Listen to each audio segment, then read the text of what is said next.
Here's a short video on 3D printed moderators or silencers and the things to be aware of. All 3D printed products have a number of different things you should expect. Now, moderators come in different sizes, different styles, and let me run through a few things that you may not be expecting when you order one. So this is done in PETG. PETG is a lovely, smooth, shiny finish and is very, very robust. And one of the favourite filaments, plastic filaments if you like, that we like to use. Now, carbon fibre ones, now I don't know if you can see this on the camera, are much more dull and quite a coarse, quite a hard finish.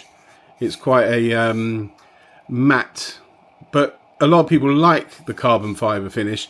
One, carbon fibre is very, very strong, and also it has quite a tactical feel to it. If I put them together, you can probably see the difference. See, one's shiny and one's matte.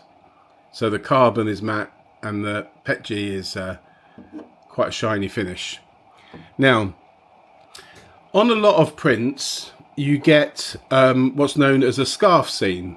So if I take this one, for instance, because it's flat and shiny, there is nowhere to hide the scarf seam. So if I go around, there you go, you can see it there.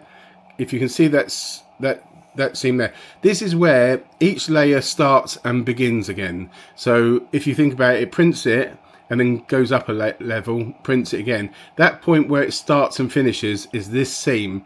Now, with the settings on quality printers that we have, we can get this down to quite a minimal.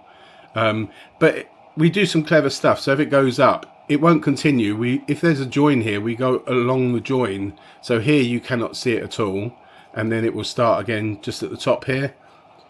So if you have a pattern design, if you really can't live with that seam, then we recommend you go with a pattern design, because even something like this, if I go round it, there's the seam there. It's a seam there that's in between and it follows the contour.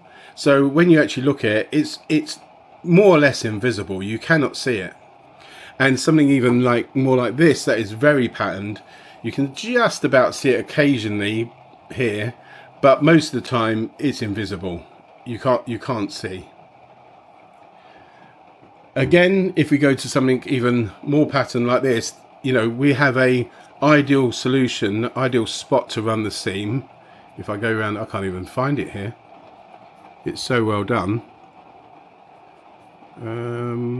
Yeah, there. So there's the seam there. You can just see it there on that part there. But then we run it in that join all the way down there, so it's invisible. And you can just make it out there, but not really. It is just there at the top part there. So again, we really do disguise it. And then if you go for, let's pick a smaller one, you'll be able to see it. Something like this, we can hide it all the way in this pattern. So the only part that you see is just here. I don't know whether you can again see that. Just there, there's a line going across. So that's what to expect. And any sort of connectors like this, there will be a seam. But again, if we put it down the corner there and across there, that's the only part you will see, just there. So that's what you must expect. You will expect, again, on the carbon, I've got to say the carbon is still there, but is quite faint. And quite strong there on the PETG, it's quite strong. So my recommendation, the seam, when you put it on the gun, you can have it underneath so it's not seen. But if you really can't live with that, then go with a pattern design, because you really will not see it.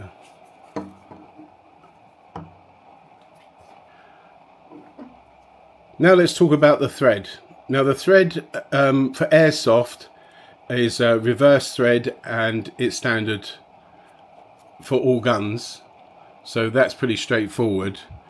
With air guns, it's slightly more complicated because there are two different fittings, and you need to see which one fits your gun. So looking at the user manual, what barrel you have, which out the two fittings there are, and make sure you buy the correct one.